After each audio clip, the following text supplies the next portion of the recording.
Hello, and welcome. The story we're covering tonight is based on countless terrifying accounts from Japan, stemming from a ritual often mistaken for a simple game. It happened in an empty high school classroom just after the last bell. A group of students decided to play Kokkuri-san. They placed their fingers on the coin and invited something in, but they made one fatal mistake. They didn't finish the ritual correctly. The spirit they invited refused to leave. We'll explore exactly what they unleashed and the rules they broke. Make sure you're subscribed, because you need to hear this ending. Kaito wasn't a believer. He was, at this precise moment, a second-year engineering student trying to memorize the thermal properties of concrete for a midterm. He was percentages away from failing. His world was one of physics, deadlines, and the persistent smell of stale coffee and instant ramen that defined his 6 tatami mat apartment. This was his normal, relatable environment. A cramped room in a bland concrete building in the suburbs of Kyoto, a place so mundane it was practically invisible. His simple purpose was to pass this exam, get a degree, and land a job that would pay him enough to afford an apartment with an actual kitchen.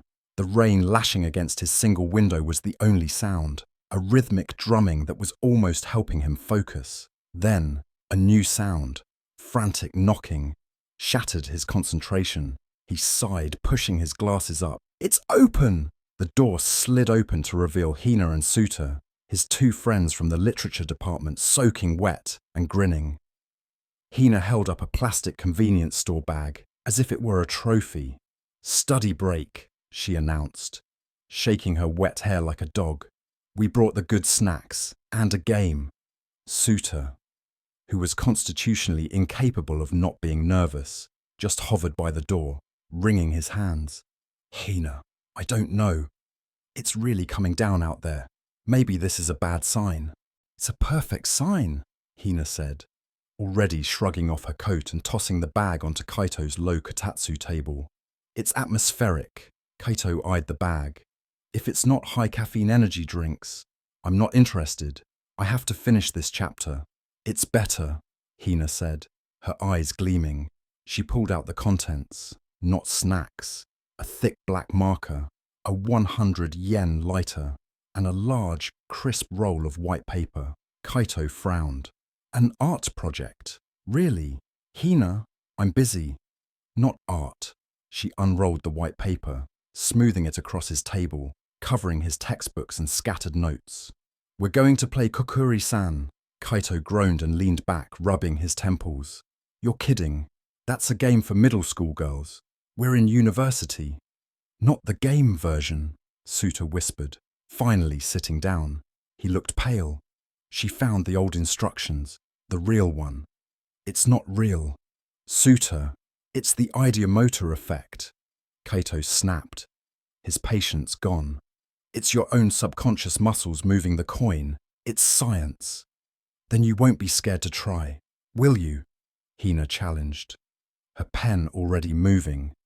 She was meticulous. At the very top of the paper, she drew a bold, red, Torii gate. It was surprisingly well drawn, its vermilion curves standing out starkly against the white. "The gate is first," she murmured, more to herself than to them. "It's the doorway, where it enters, and where it must leave." Below it, she wrote the two essential words. On the left, yes, hi. On the right, no, chaiti. "But what about the alphabet?" Suta asked, leaning in. "The pencil method is for kids who want a quick scare," Hina said, her voice taking on a different, more serious tone. Kaito recognized it. It was the oral presentation voice she used when she was deep into a historical topic. "That's just a simplification. The original method requires the full syllabary." She began to write, in neat, precise columns. She drew out the entire hiragana alphabet: A, I, U, E, O, Ud. Ka, ki, ku, ka, ko. The sound of the marker was sharp and final in the quiet room. It took her 10 minutes. Kaito watched, a knot of unease tightening in his stomach that he angrily dismissed as hunger. This was stupid. This was a colossal waste of his study time. Finally, at the bottom, she drew a row of numbers. From 0 to 9. The board was complete. It looked less like a game and more like a map or a complex diagram. "Okay," Hina said, sitting back on her heels. "Now, the vessel." She reached into her pocket and pulled out a single 10-yen coin. "A 10 yen?" Kaito scoffed. "Why not a 100 yen? Go big." "It has to be 10 yen, Suta said, his voice barely audible over the rain.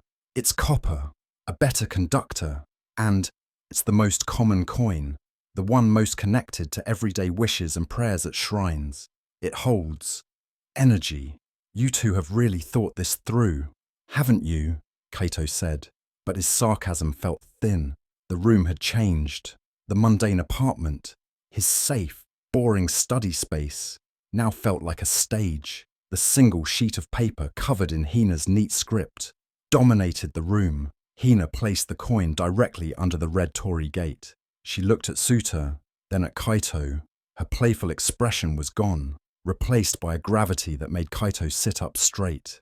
"This is not a game," she said, her voice low. "We are setting up a ritual, and we have to follow the rules, all of them. This is the law of the dead. Do you understand?" Suta nodded frantically. Kaito just crossed his arms. "Fine. What are the rules, O High Priestess?" Hina glared at him, and for a second, Kaito felt a genuine chill. "Rule 1, she said, holding up a finger. "Invite politely. Dismiss properly," she explained. "We can't demand its presence. We ask. We are inviting a spirit, any spirit, into this space. And when we are done, we must ask it to leave. It must return to the torii and move to no. Only then can we break the circle. If you don't dismiss it, the door stays open. And rule 2, she continued, her eyes fixed on the coin. Do not release your finger." She looked up at them. "From the moment we all touch the coin, we do not let go, not for any reason, not if the phone rings, not if someone knocks, not if you get scared. All 3 of us stay connected until it's dismissed. Breaking the circle traps it here, with us." Suta was visibly trembling. "Hina, rule 3. Her gaze shifted pointedly to Kaito. "Do not mock." "What?" "It's sensitive," Kaito asked, but his voice wavered. "It's disrespectful," Hina countered, her voice sharp. "You are inviting something you don't understand into your home.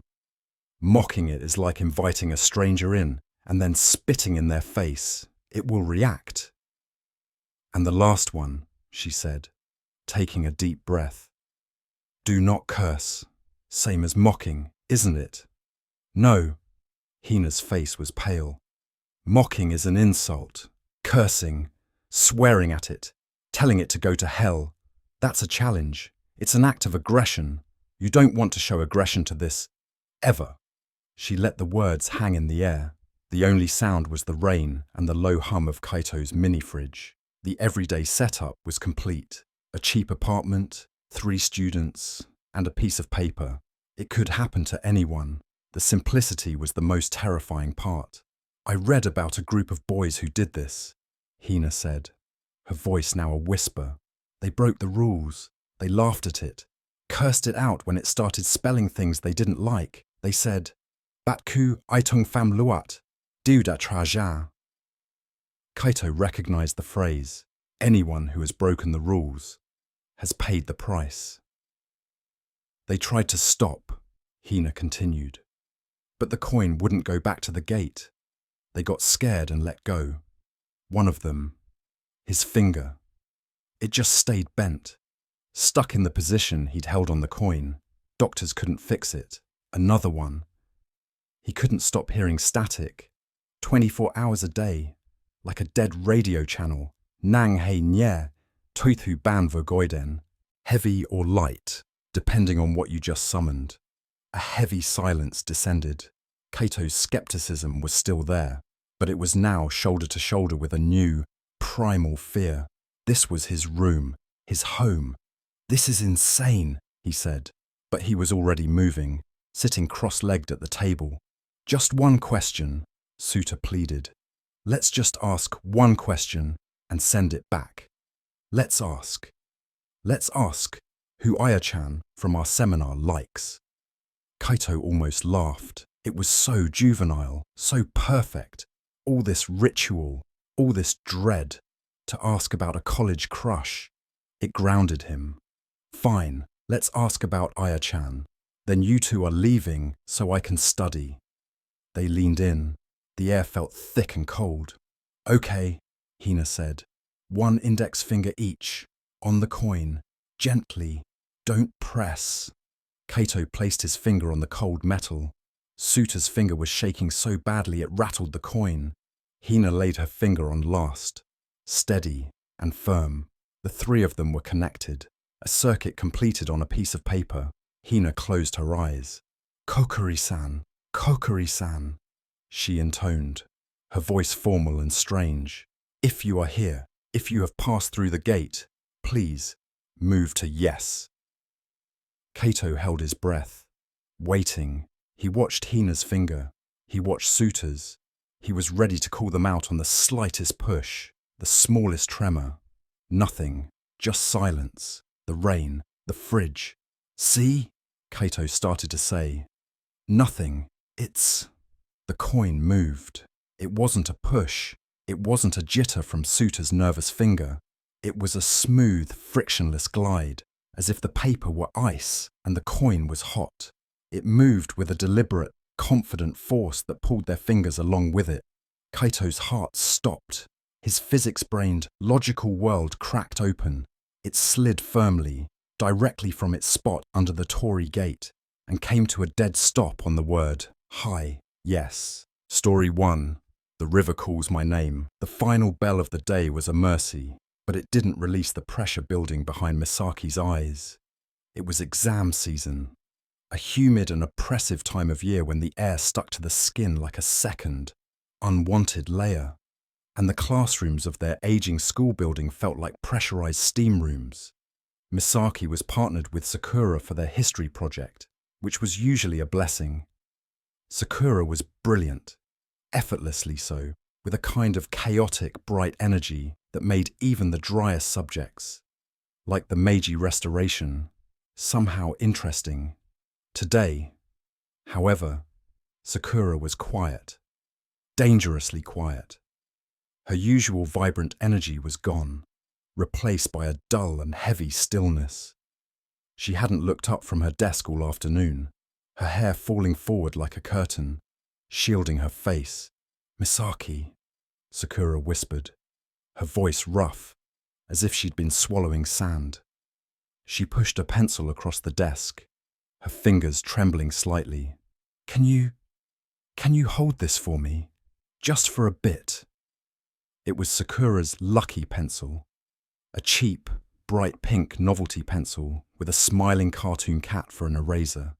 Misaki had seen it 1,000 times during exams, but as she reached out and picked it up, a wave of mild revulsion made her fingers hesitate. The bright pink lacquer was chipped away in several places, which was normal, but the wood underneath wasn't the usual pale birch.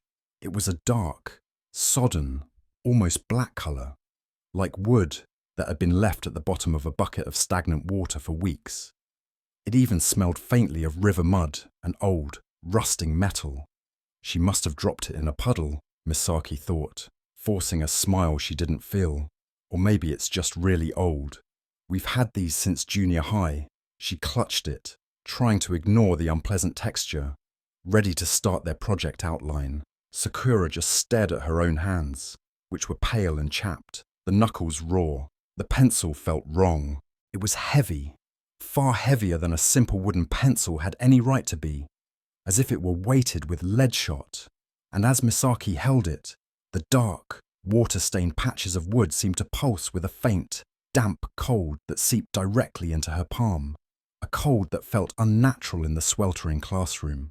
"Sakura, are you okay?" Misaki asked, her voice hushed. "You look really tired."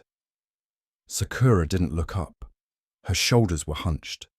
Just hold it. Please, I can't. Misaki tried to write, to scrawl notes about samurai reforms. But her focus was shattered. The pencil's coldness was persistent, a tiny patch of winter in her hand. Then, another detail surfaced, far more alarming. As she gripped the pencil to write, it began to heat up. It wasn't the gentle, normal warmth of friction and body heat. This was a sudden, prickly, almost chemical heat. It started at the core and radiated outward, growing from warm to hot until it felt like she was holding a freshly boiled egg, the heat stinging her skin. Misaki flinched, nearly dropping it with a small cry. Ouch! My hands are just clammy from the humidity, she thought. Her heart starting to patter. It's making the wood feel weird. It's just nervousness about the project. She wiped her stinging palm on her skirt and gripped the pencil again, tighter this time, determined to ignore it. But the heat was too specific, too sudden. It felt less like a physical property and more like a low, angry fever. She watched, wide-eyed, as a tiny, imperceptible wisp of steam rose from the damp-looking wood, carrying that same scent of river-bottom decay. I think I need to go to the nurse, Misaki stammered, placing the pencil back on Sakura's desk. The moment it left her hand, the heat was gone, leaving only a red, irritated patch on her skin. Sakura just nodded slowly, her eyes fixed on the pencil. Not on Misaki, then the whisper. It was a sound so faint it was barely there, like dry reeds scraping together or water moving over stones far away. It seemed to come from the pencil itself. Take it to the river. Misaki froze, her head snapping up. The classroom was settling down, students packing their bags, but no one was near them. What did you say? Sakura. Sakura finally looked at her. Her eyes, usually a bright, sparkling hazel, were dull and clouded, like two pieces of sea glass washed smooth of all light. I didn't say anything, she murmured. It was the wind, Misaki told herself. But the windows were closed against the humidity, or someone talking in the hallway. I'm just tired. My ears are playing tricks on me. But the voice hadn't come from outside. It had been a dry, sibilant whisper right next to her ear, and it had smelled of mud and things that rotted in the dark. Misaki grabbed her bag, a sudden, desperate need to escape filling her. I'll see you tomorrow. Sakura, get some rest, really. Sakura didn't reply. She just picked up the pencil, her grip so tight her knuckles were white. The next day, Sakura's desk was empty, and the day after that, by the third day, Misaki's annoyance had curdled into genuine worry. She sent texts, but the delivery notifications never appeared. She called, but it went straight to a dead, disconnected tone. After class, she approached their homeroom teacher, Ms.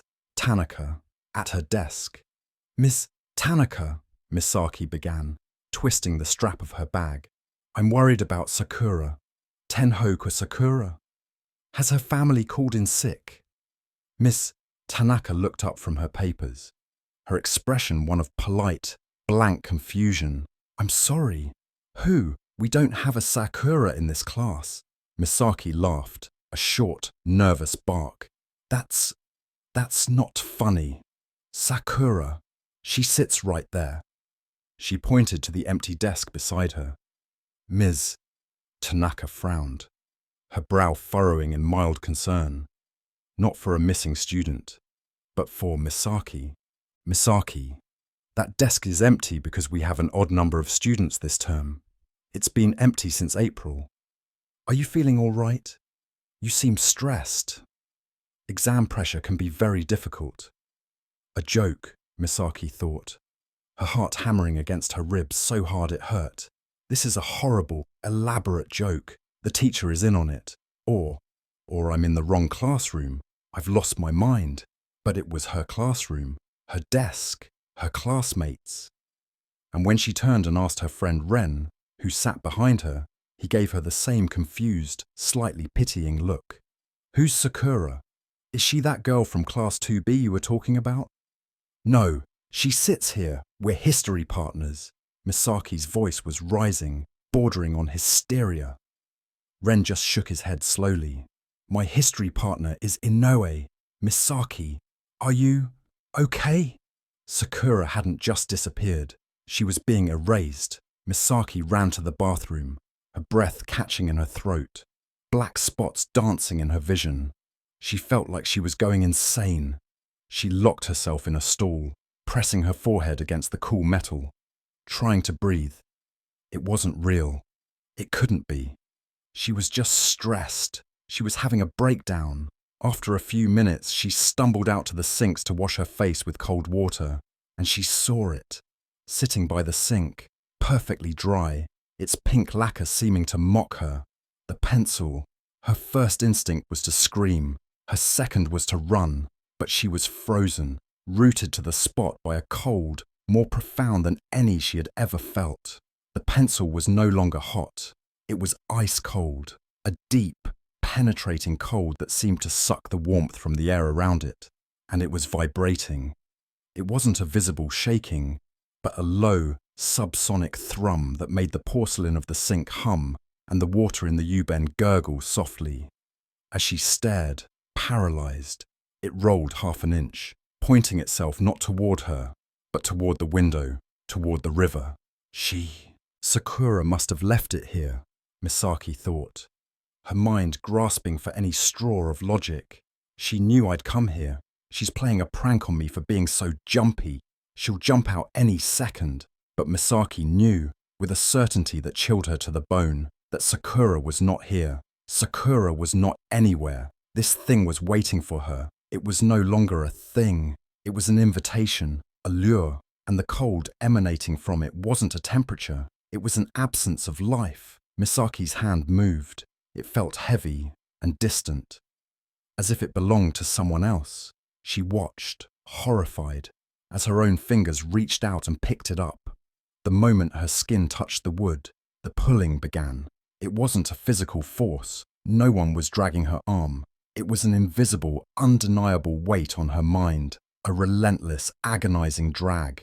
It was a single, non-verbal command that resonated in the base of her skull. The river. Go to the river. It's time. Take it to the river. With every beat of her heart, the compulsion grew stronger, dragging at her thoughts, her will, her very sense of self.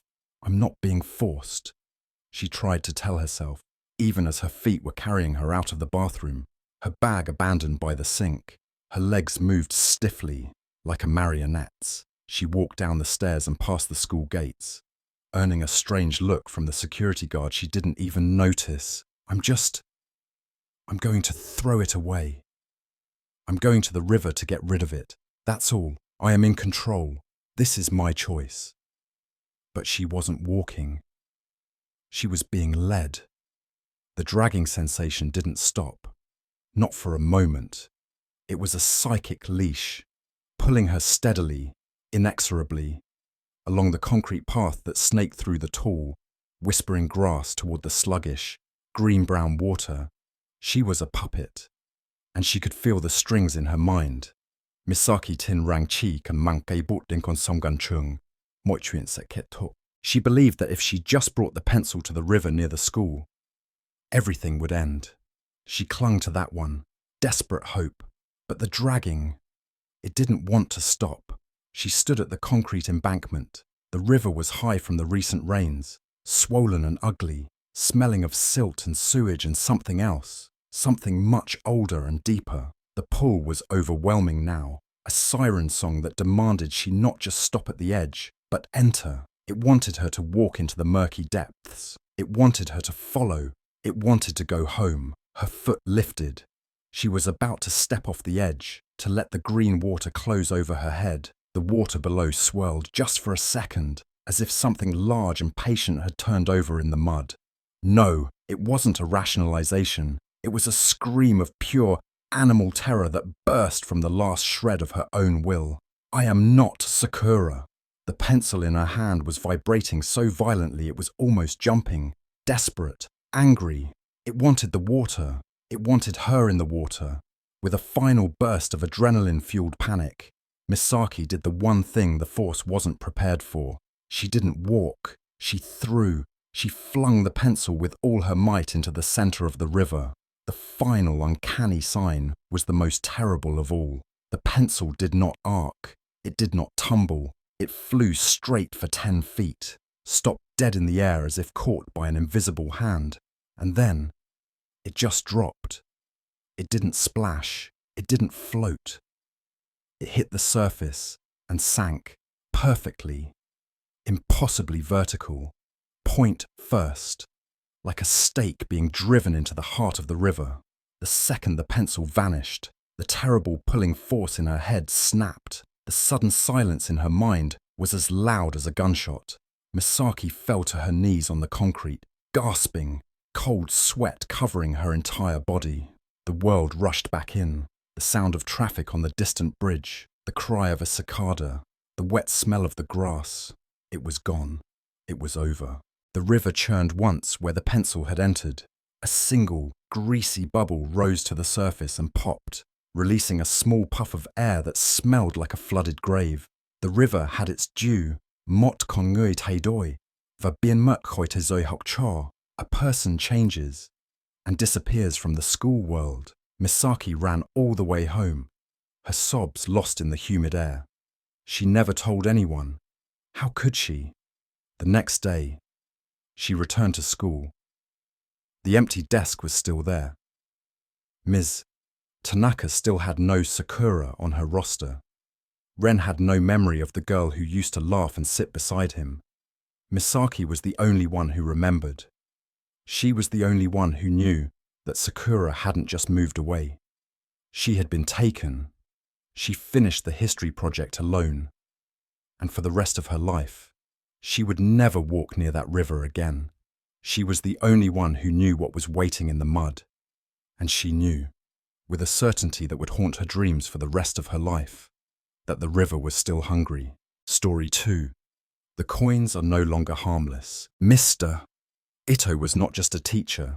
He was a tyrant. His classroom in the oldest wing of the school was a pocket of cold fear, a place where the ticking of the clock sounded like a countdown to execution. He wasn't a yeller. That would have been too honest. Ito's cruelty was a scalpel.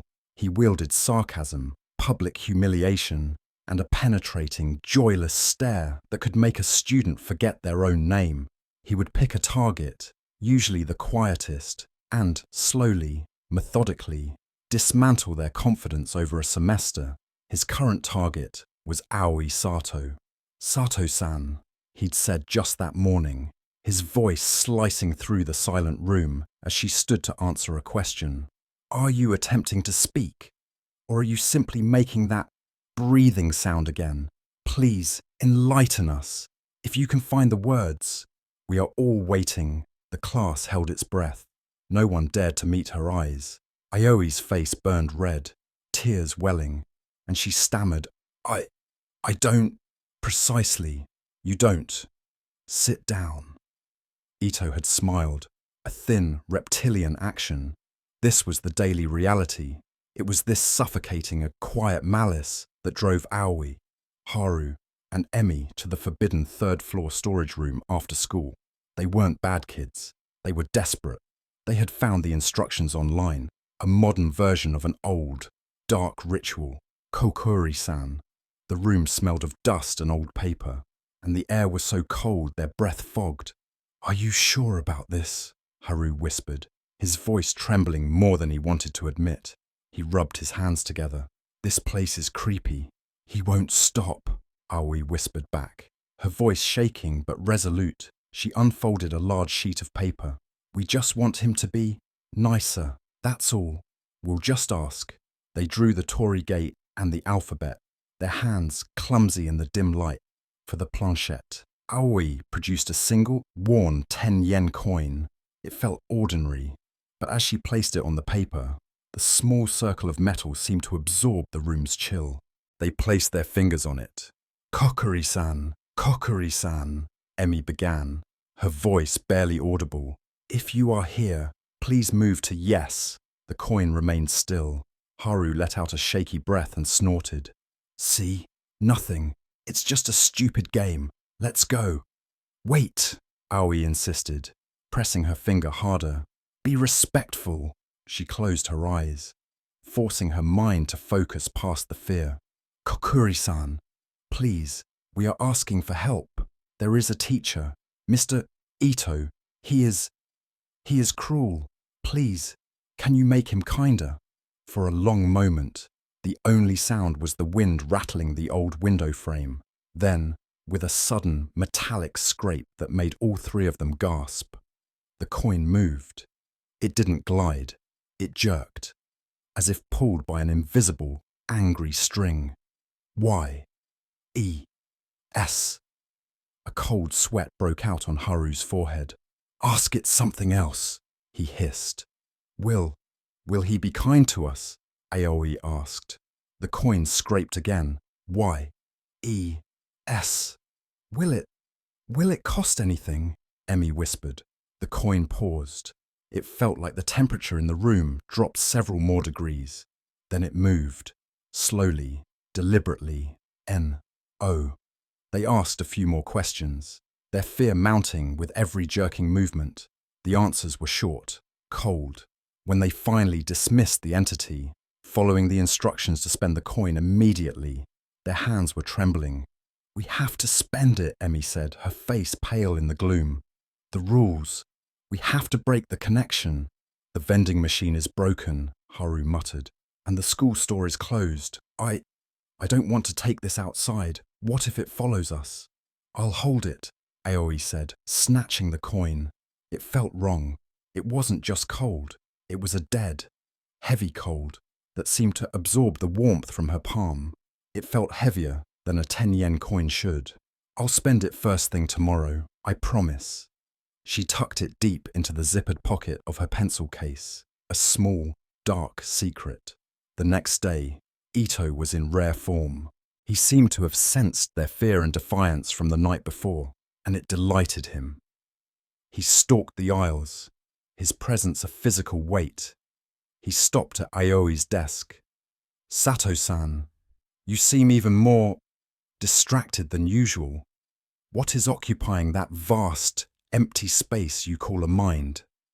Nothing, sir. Nothing. How appropriate. He tapped her pencil case with his ruler. Tap, tap, tap. The sound echoed in the silent room. What are you hiding in here? Secrets? Stolen test answers? No, sir. Just pens. With a flick of his wrist, he unzipped it and dumped its contents onto her desk. Pens, pencils, an eraser, and a single 10-yen coin that spun with a dull, metallic whir. Ito's eyes locked onto it. He picked it up, holding it between his thumb and forefinger. Tisk, tisk, bringing money to class. Are we planning on buying our way to a better grade? Sato-san, it won't work. Please, sir, it's just... Aoi's blood ran cold. Don't keep it. Don't keep it. Spend it. Throw it away. Don't. I believe I will confiscate this, he said with that thin smile. Consider it a donation to, well, to me. He mocked her desperate expression for a moment longer before casually slipping the coin into his own trouser pocket, where it clinked against his own change. Now, where were we? Ah, yes, page 54. The inevitable decline of Aoi, Haru, and Emmy stared at each other in pure, undiluted horror. The transaction was complete. The ritual coin, still charged, still bound to their wish, was in his possession. The shift did not happen immediately. The rest of the day was normal. Ito's cruelty as sharp as ever. The formula had not yet begun. It started the next morning. Mr. Ito walked into the classroom. He did not scowl. He did not immediately begin his lesson. He stood at the front, his hands clasped, and bowed. It was a formal, correct bow. Good morning, class, he said. His voice was soft. The class stared, dumbfounded. I trust you all had a pleasant evening. Please open your textbooks. Let us begin. He did not mock a single student. When someone gave a wrong answer, he simply said, "Not quite, but a good attempt. Thank you. Let's try." Haru-san. Haru, frozen, gave the correct answer. "Excellent," Mr. Ito said, and he smiled. It was a real smile. "Very well done." Haru looked like he'd seen a ghost. At lunch, the three of them huddled together. "It worked," Haru whispered, awestruck. He's nice." "It's not nice," Aoi said, rubbing her arms. "It's wrong." The change was not just for their class. Mr. Ito was polite to everyone. He bowed to the principal. He held the door for the janitor. He apologized to another teacher in the staff room for borrowing a stapler. "It's a miracle," the principal was heard booming. "Ito-san has truly turned a new leaf, a shining example of self-improvement." The faculty was thrilled. The other students were just profoundly relieved. Only Aoi, Haru, and Emi saw the truth. They saw the repetition. His politeness was a script. He used the exact same phrases. "My deepest apologies. If it isn't too much trouble, you are most kind." It was like a doll pulling a string, and they saw the decline. By the second week, Mr. Ito looked tired, deeply tired. His crisp suits, once perfectly tailored, seemed a size too large. His skin had taken on a pale, waxy sheen. "He's just on a new diet." Emi's mother, a teacher at the same school, had dismissed her daughter's concerns. "He's working on himself, inside and out. We should be proud of him." The intensity of the change escalated. His politeness became subservient. He would bow to students, apologizing for giving homework. "I am so very sorry for this burden," he'd whisper. And his eyes looked hollow, as if the person behind them was shrinking. One afternoon, Aoi saw him at the vending machine in the hall. His hand was trembling so violently he couldn't get the coin into the slot. He dropped it. Aoi watched, frozen, as he fumbled to pick it up. It was the 10-yen coin. The 10-yen coin. She knew it. It looked darker than the others, almost tarnished, as if it were absorbing the light. He finally managed to push it into the slot. The machine whirred. A can of black coffee thudded into the tray. He had used it. He had completed the ritual's final step. He had paid for his kindness. From that day, the decline became irreversible. The kind Mr. Ito was a fixture. The sick Mr. Ito became one, too. A week later, he was thin. A week after that, skeletal. His skin was no longer waxy. It was a pale, damp grey, stretched taut over his cheekbones. A hacking, dry cough punctuated his unnervingly polite sentences. He started dropping his chalk, his hands shaking so badly he could barely write. A faint, sweet, rotting smell, like old flowers, began to cling to him. "It's just the flu," the principal insisted, frowning. "He's overworking himself, such dedication." But the students who did the ritual knew this wasn't sickness, this was consumption. The karma, the entity they had summoned, had taken root. It had granted their wish. It had made Mr. Ito kinder by eating the cruel part of him. And when that was gone, it simply kept eating. A month after the ritual, Mr. Ito was unrecognizable. He was a walking skeleton, draped in a baggy, food-stained suit. His eyes were black, sunken pits in a yellowed grey face. But he was impeccably, terrifyingly polite. He was teaching, his voice a dry rasp. When he stopped, he turned to Aoi. The entire class, now used to his new, gentle demeanour, watched with mild curiosity. "Sato-san," he rasped, and he bowed. He bowed so low his forehead almost touched his desk, a gesture of ultimate, grovelling apology. "I am so terribly sorry." For what, sir?" Aoi choked out, tears of terror streaming down her face. She was the only one crying. He didn't answer. He simply straightened up, A grotesque, death's head smile fixed on his face, his teeth looking too large for his shrunken mouth. And then he collapsed. He fell like a pile of sticks, his body making a small, dry, rattling sound on the wooden floor. Students screamed. The classroom erupted into chaos. The principal burst in, his face white, shouting for someone to call an ambulance. The ambulance came. The students were hurried out, but Aoi, Haru, and Emi stayed, pressed against the hallway wall, unable to move. As the paramedics wheeled him out on a stretcher, one of them brushed against his jacket. His wallet fell from his pocket, spilling its contents. Haru pointed, his hand shaking. Look, there were no bills, just coins. Dozens and dozens of 10-yen coins, fanned out across the floor, all identical, all tarnished with that same dead cold darkness. The paramedics, busy, kicked them aside, annoyed at the clutter. The official diagnosis was a catastrophic nervous breakdown, complicated by severe, aggressive anemia of unknown origin. He was transferred to a long-term care facility. No one ever saw him again. The tension in the school didn't break, it solidified. The other teachers spoke of Mr. Ito's tragedy with pity.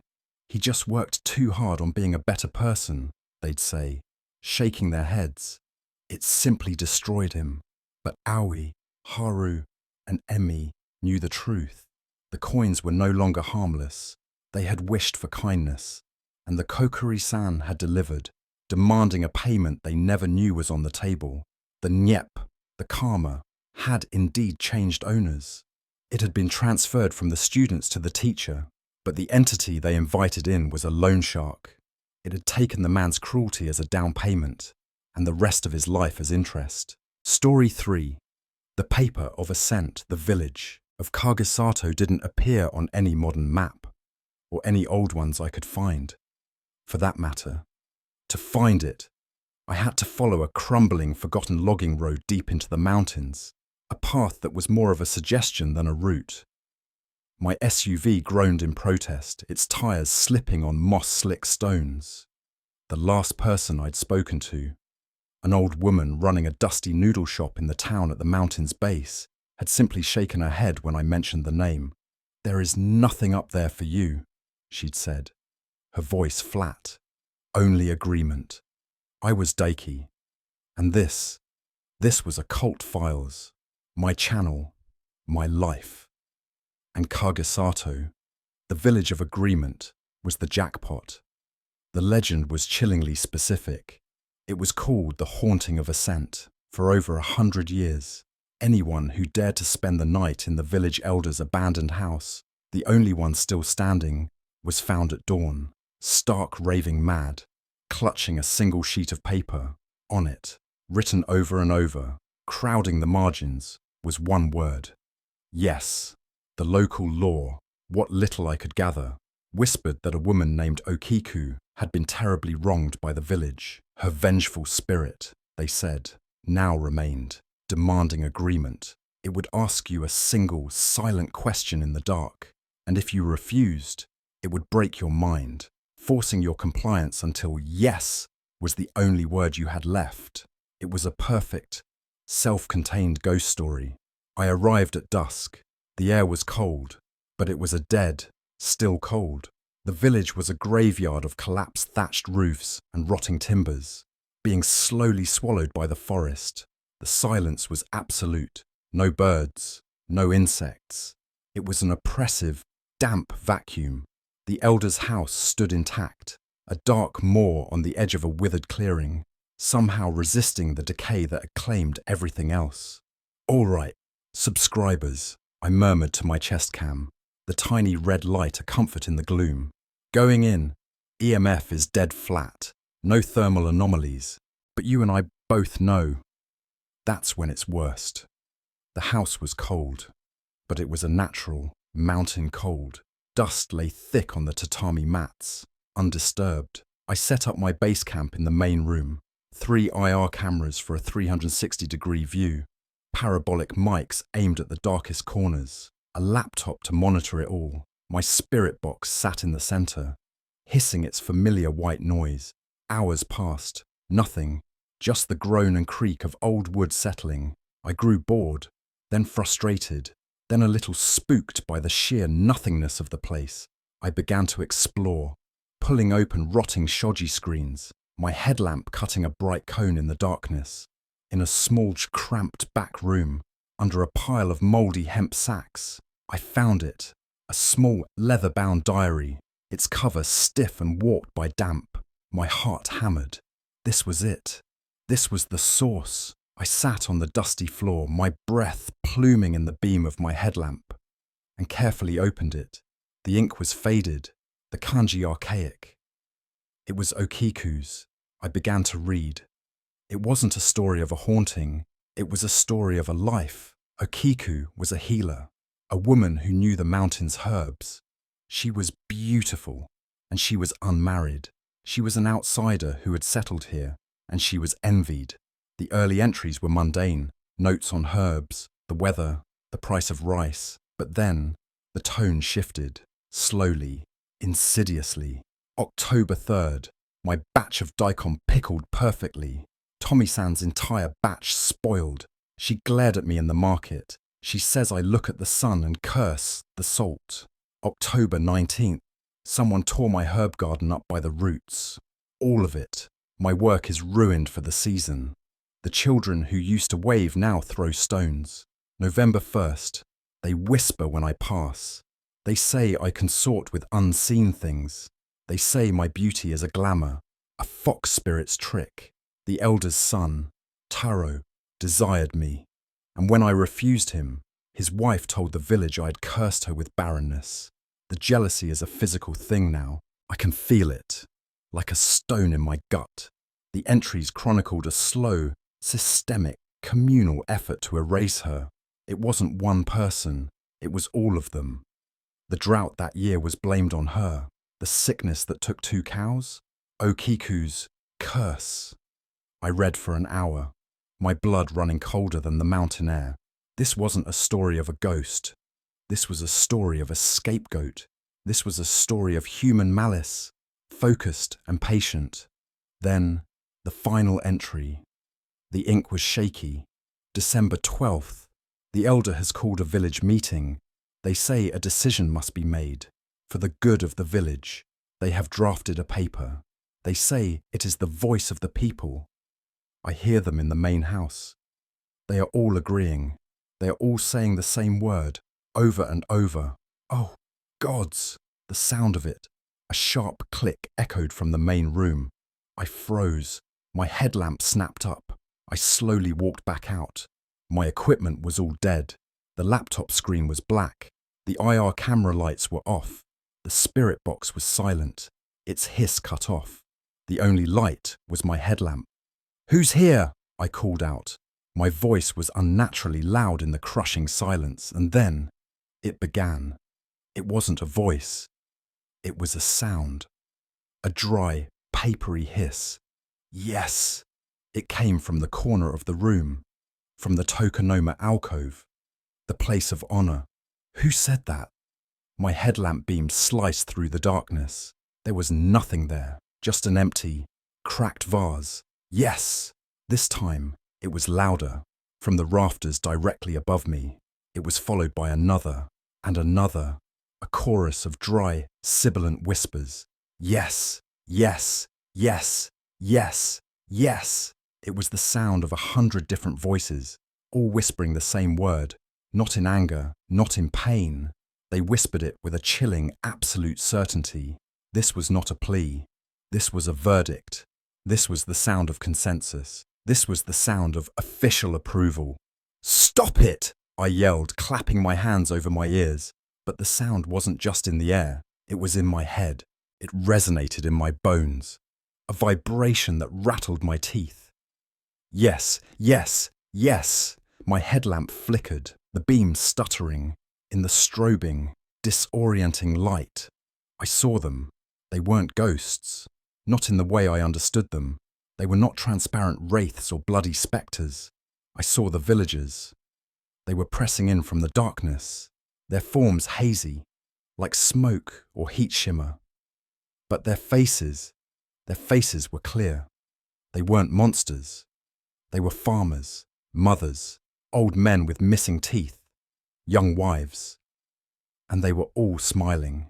It was a thin, tight-lipped, self-satisfied smile, a smile of complete, unified agreement, a smile of righteousness. They weren't looking at me. They were looking past me, at something in the center of the room I couldn't see.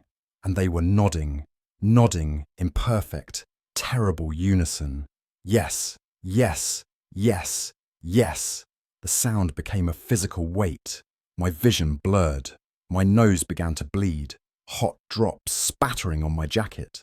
The violence wasn't a slashing claw or a thrown object. It was the unbearable, crushing pressure of their collective will. It was the psychic force of 100 minds all bent to a single, terrible, justified purpose.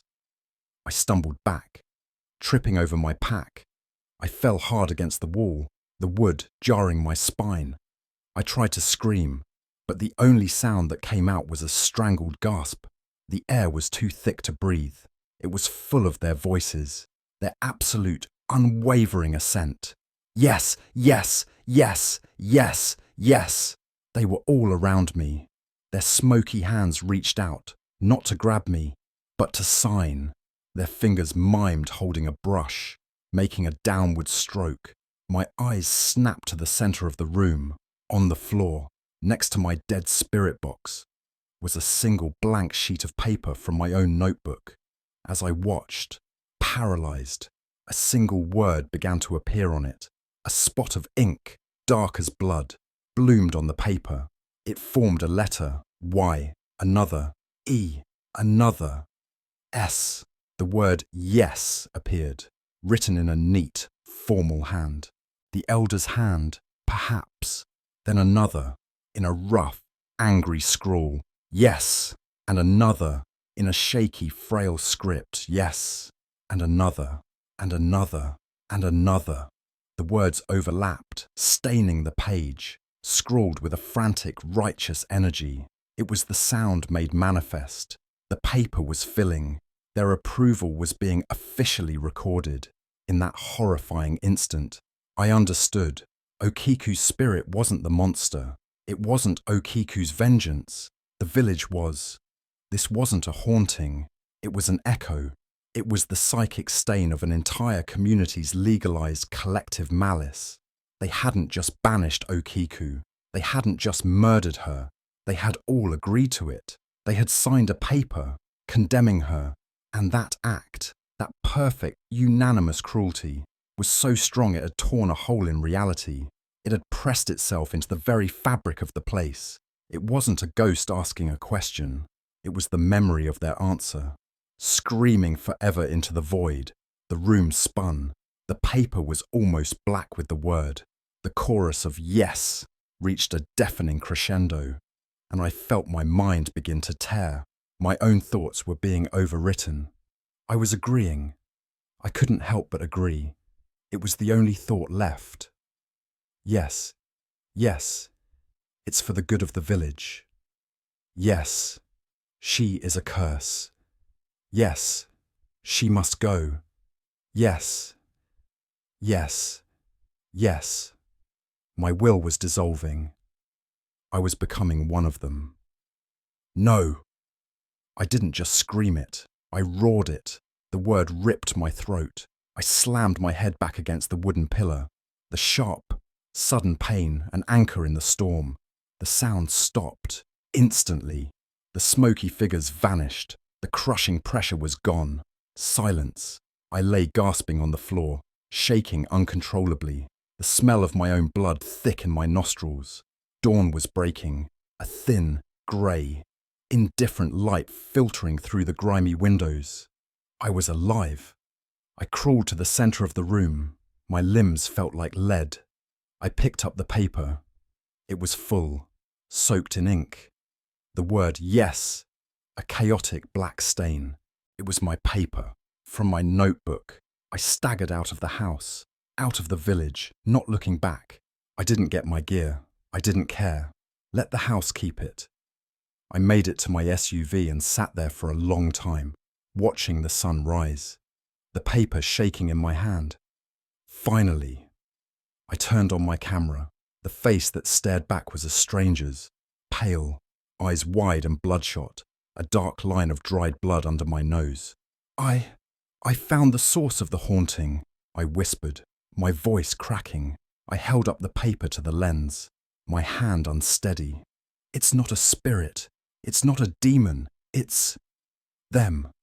My gaze drifted to the dark, silent village in my rearview mirror.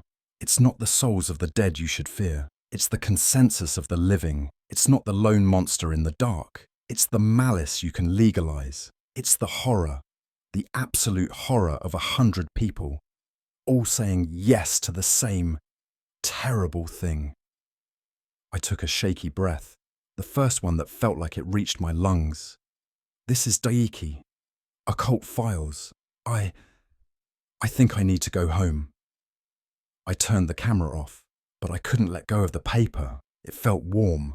Story 4. The first knock. Olivia Vance believed in a simple, transactional reality. You paid for what you wanted, and you took what you could. Her world was a fortress of tempered glass and brushed steel, a smart home perched in the hills where every light, lock, and camera was tethered to her phone.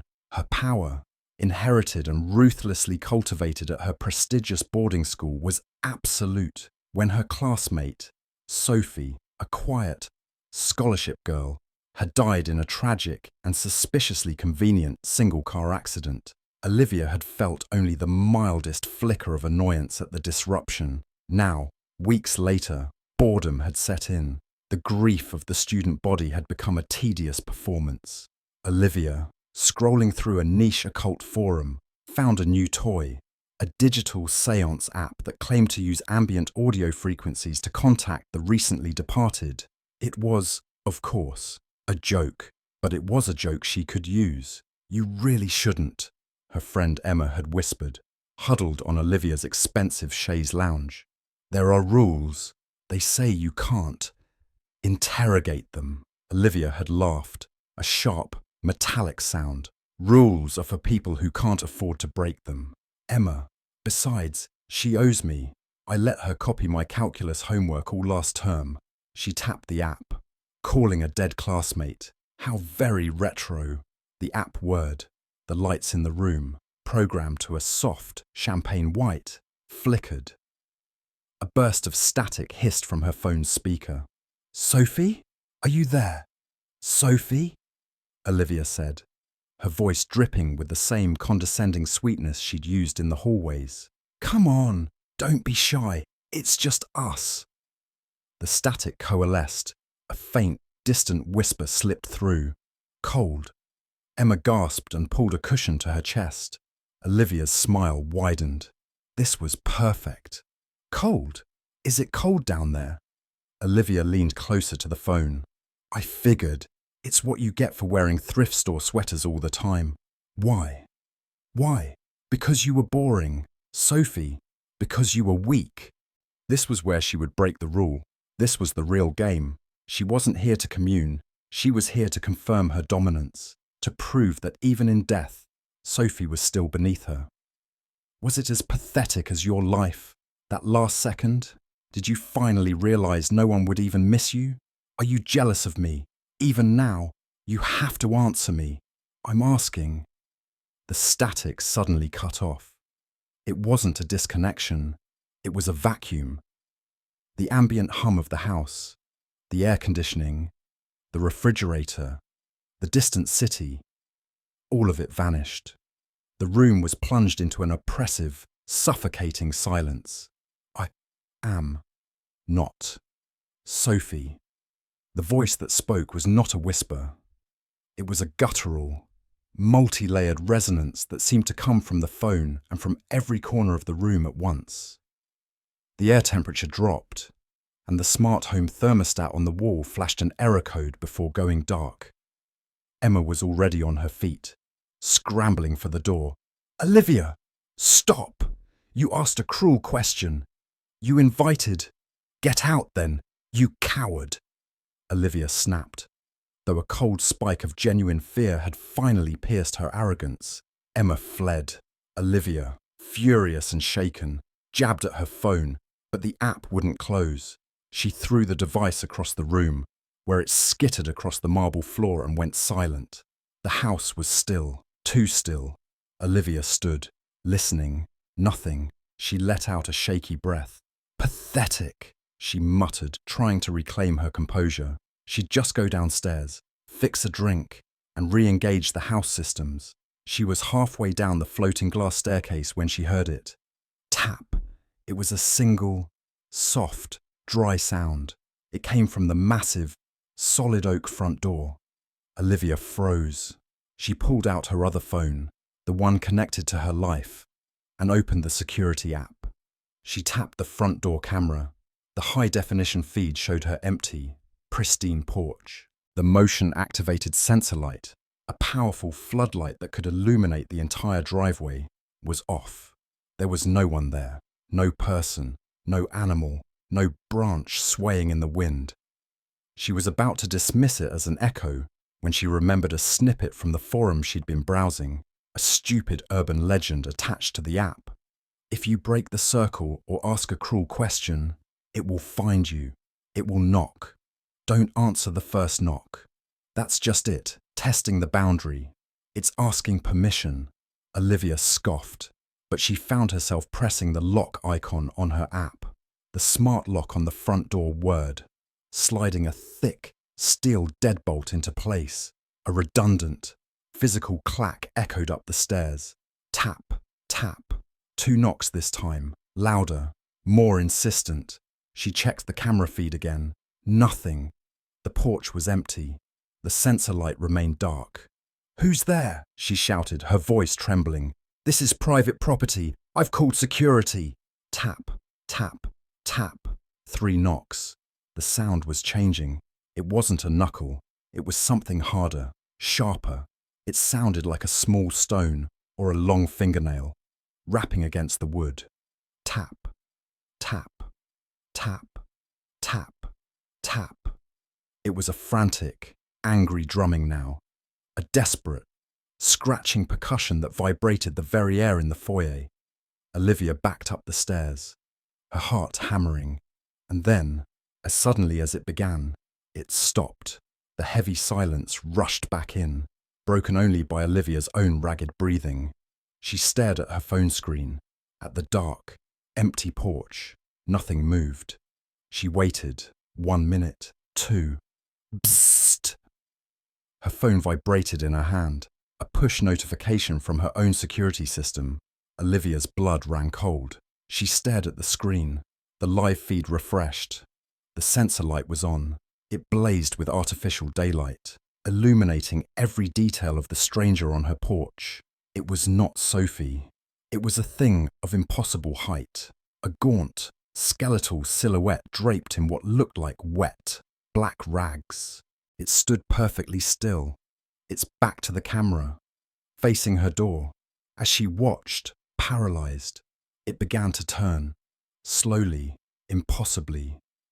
Its head rotated, joints cracking audibly even through the phone's microphone. It turned until it was staring directly into the camera lens, directly at her. Its face was a concave horror, a distorted mask of features that were almost, but not quite, human, and set within that face, twisted in an eternal, silent scream, were Sophie's eyes. Olivia didn't even scream. She couldn't. The thing on the porch raised one impossibly long, stick-like arm. It did not knock. It simply pressed a single, sharpened finger against the door. Olivia heard it from downstairs. Not a knock, a click, beep, whir, clack. The sound of the smart lock. The deadbolt was retracting. When the sensor light no longer turns on, that's when you understand. The locks are useless. The old tales were wrong. The light had turned on. It turned on because this was no longer a ghost. Her cruel questions, her entitlement, her belief that the dead must answer her. She hadn't just called a spirit.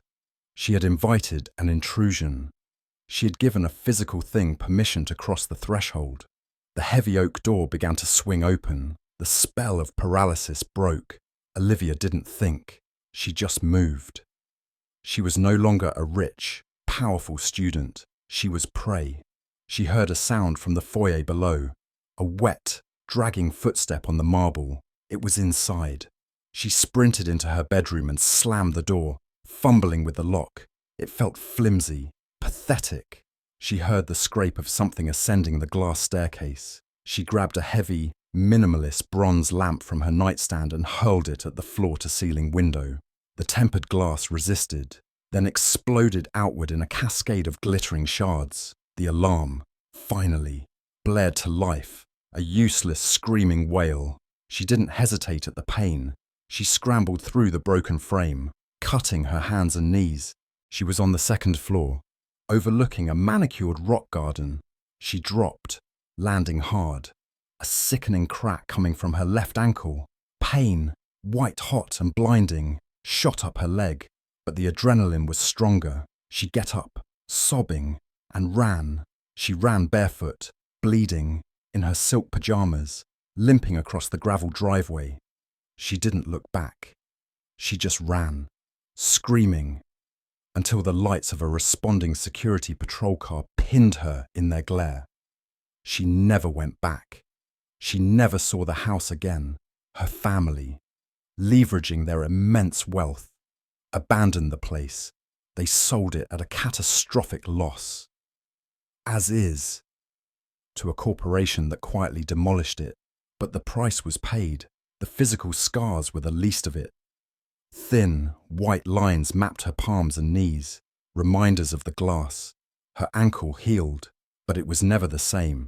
It ached with a deep, throbbing cold on quiet nights. The true scars were etched onto her mind.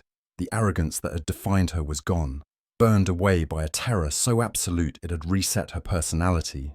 She was a hollowed-out thing, a ghost in her own new, expensive life.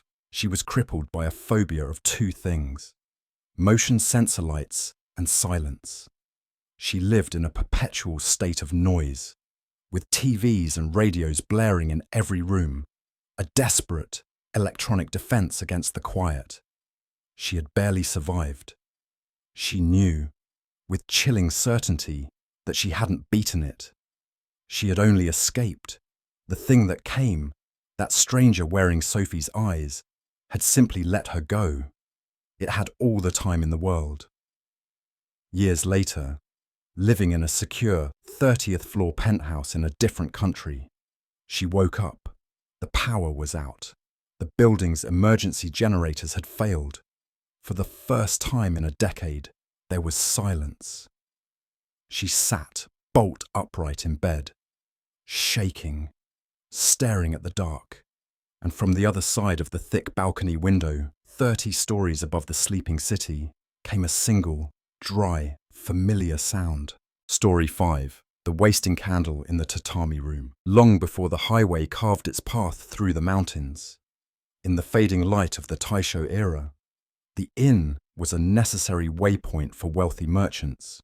In its service was a young girl named Hana. She was 13, painfully frail, and possessed a shyness so profound it was like a physical ailment. This vulnerability made her an easy target for the cruel. Bored games of the other servants. They found her quiet, flinching fear a source of crude amusement. One bitter winter night, as a wicked prank, 3 of the older staff members decided to test her courage. They dragged her to the windowless storage room at the far end of the property, the very room that, a century later, would be renovated into the special annex tatami room. They shoved her inside, their laughter echoing in the musty dark. As they slid the heavy door shut, one of them pushed a single candle and a box of matches through the gap. "Call for the Oni, demon." They laughed through the paper screen. "See if he comes for you, Hana-chan." Then they left. They went back to the warmth of the main hall. They drank heated sake to ward off the cold. And, eventually, they fell asleep. They forgot. Hana was not brave. She was a child. She cried. She begged. And she scratched at the thick wooden door until her fingernails split and her fingers bled. She lit the candle. It was her only connection to the living world, a tiny, flickering point of heat in the suffocating, freezing dark. The room smelled of old rice and dried fish. She watched the flame, her entire world shrinking to that one point of light. She watched it burn down, the flame sinking lower and lower, the wax pooling and hardening on the dusty floor. When the flame sputtered, danced one last time, and died, plunging her into an absolute tactile blackness. Her mind, already so fragile, snapped like a dry twig. They found her 2 days later, not dead from cold or starvation, but from sheer, unadulterated terror. She was huddled in this corner, her eyes wide open, her face frozen in a silent final scream. The inn's master, fearing scandal, covered up the incident. The room was aired out, the wooden floors covered over with fresh tatami mats, and the story was buried, along with Hannah, in an unmarked grave. But Hannah never left. She didn't become a ghost in the traditional sense. She didn't haunt or seek revenge. She became an echo. She was the imprint of that final, overwhelming fear, the cruelty, and the desperate, pleading cold. She waits in the dark, not for a victim, but for a mirror. She waits for the tormentor. Our graduation trip was supposed to be a celebration, a final burst of freedom before we scattered to different universities. We were 4, myself, Riku, my closest friend Mei, the gentle and deeply sensitive Yuna, and Renji. Renji was the loud one, the self-proclaimed skeptic, the one who masked his own glaring insecurities by preying on the insecurities of others. His favourite target, for as long as I could remember, was Yuna. We'd saved for months, but the only place we could afford near the famous hot springs was the Kisaragi Ryokan's old annex. It was cheap for a reason. It was a single, oversized tatami room, separated from the main building by a covered, creaking wooden walkway that seemed to moan with every footstep. The moment we slid open the Fusuma sliding door, the smell hit us. Old, damp reeds, dust, and something else, something faintly sour. From the second we stepped inside, Yuna hated it. "It's cold," she whispered, rubbing her arms vigorously, even though the humid summer air outside was thick and sticking to our skin. "It's an old building. Yuna, what do you expect?" Renji snapped, dropping his bag heavily on the mat, making dust motes dance in the weak yellow light. "Stop being so dramatic." May shot him a look, but said nothing. I just wanted to keep the peace. That night, a typhoon that had been threatening the coast for days finally rolled in. The rain didn't just fall, it hammered the roof in violent, syncopated rhythms. The wind howled through the gaps in the old window frames, a high-pitched, grieving sound. The power cut out just after midnight, plunging us into a darkness far deeper than any city blackness. We lit the emergency candle the ryokan provided. Its single flame cast long, dancing shadows that seemed to twist and reach for us from the corners of the room. "I know what we can do," Renji said, a cruel grin splitting his face in the flickering light. He pulled a piece of paper from his notebook and a pencil. "Let's play Kokkuri-san." The pencil method, a cheap, high school version of a Ouija board, a game we all knew. Yuna recoiled instantly, as if he'd thrown a snake on the table. "No, please, Renji, I don't want to. Don't be such a baby," he sneered, his voice full of casual disdain. "It's just a game." "I don't like it," Yuna insisted, her voice trembling. I have a bad feeling. This room, please, let's just tell stories." "Stop it, Renji. You're scaring her," May said, finally stepping in. "She's always scared," he shot back. "It's pathetic." And then he did it. He reached across the low table and grabbed Yuna's wrist, his fingers digging in. "You're playing.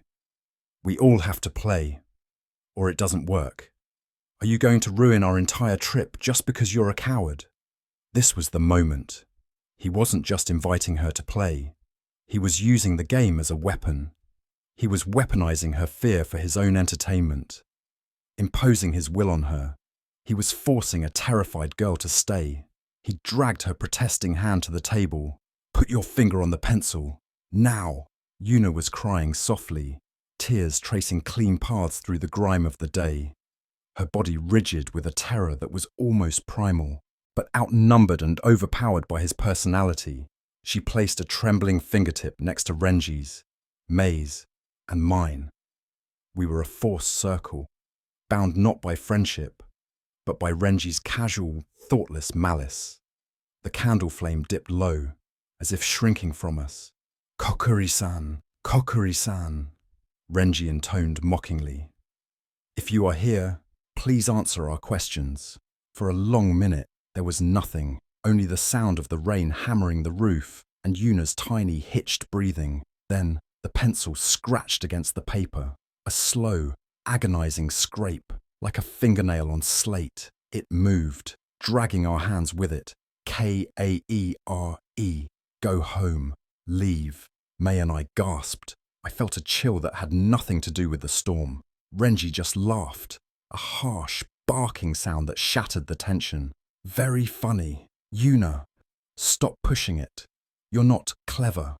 "I'm not," she whimpered, trying to pull her hand away. Renji clamped his other hand over hers, pinning it flat to the pencil, to the paper. "You don't get to leave," he hissed, his face dark in the candlelight. The pencil slammed down so hard its graphite tip snapped against the paper. Yuna's entire body went rigid. A low, rattling sound started deep in her chest, like a dry leaf caught in her throat. "Renji, let go of her," I yelled, finally finding my voice. But it was too late. Yuna's head snapped back with a horrifying, unnatural crack. Her body began to convulse on the tatami mat, her limbs thudding against the floor in a violent, terrifying seizure. We scrambled back, knocking over a glass of water. Then, just as suddenly, she went perfectly still. The only sound in the room was the flickering candle and the howling wind. She slowly sat up. Her movements were wrong, stiff, jerky, like a marionette whose strings were tangled. She raised her head, and the face that looked at us, illuminated by that single wasting candle, was not Yuna.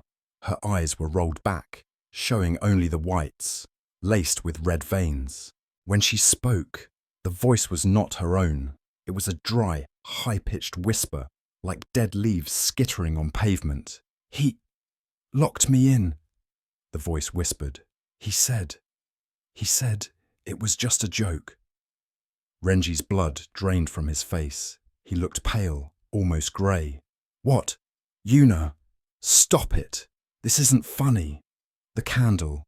Yuna's mouth formed the words, her own voice completely gone. "It's burning down. It's going to be so dark. Soon." The entity, the echo of Hana, turned its blank, white eyes directly, unerringly, to Renji. "You," it whispered, and the voice was layered with a century of cold, absolute terror. "You are just like him. You forced her. You held her hand down. You liked her fear. You fed on it." The voice continued, the words tumbling out faster now. It revealed everything: the prank, the cold, the dark, the terror, the death in this very spot. It spoke of the others who laughed, who drank, who forgot. "Malice," it hissed, the word itself sounding venomous. "That is the only demon, and you invited it. You are the same." As the voice spoke, a horrifying thing began to happen. The candle on our table, which had been nearly full, began to melt with impossible speed. The wax ran down its sides like water, pooling and hardening on the table. The flame shrank, guttering, sinking into a well of its own making. "It's getting dark," the Hana voice cried, and the dry whisper was gone, replaced by the rising shriek of a terrified child. "He left me. Don't leave me. Please. It's so dark." The flame sputtered. It danced one last time. It died. The room was plunged into an absolute consuming darkness, a blackness so total it felt like a physical weight. And in that blackness, a high-pitched, agonizing scream erupted, a sound of pure, soul-shattering terror that came from Yuna's throat, but belonged to a girl who had died 100 years before. Renji, finally breaking, screamed. It was not a taunt, but a raw, animal sound. He scrambled backward, kicking over the table and scattering everything. The connection was broken. We heard a heavy, soft slump. Yuna had collapsed. Mei found her phone, her hands shaking so badly it took 3 tries to turn on the flashlight. The beam cut through the dark, finding Yuna crumpled on the tatami mats, unconscious. Renji was pressed into the far corner, his knees drawn to his chest, muttering, "I didn't mean it. I didn't mean it." We couldn't wake Yuna. She was breathing, shallowly, but her skin was icy cold.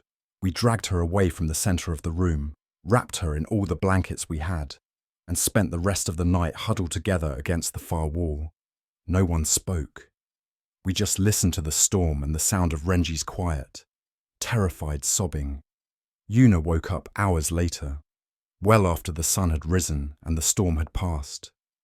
She remembered nothing after Renji grabbed her wrist. She was quiet, subdued, and hollow-eyed. For weeks afterward, she couldn't be in a room without a light on, and she never spoke to Renji again. Our friendship, like the pencil, was snapped. As I cleaned up the mess in the grey light of dawn, I swept up the broken pencil tip and the large, hardened pool of wax from the Nen Tan, the wasted candle, and it all made sense. We hadn't just booked an old hotel room, we had booked a tomb. The cold Yuna felt from the beginning wasn't a draft. It was the psychic residue of a death from terror.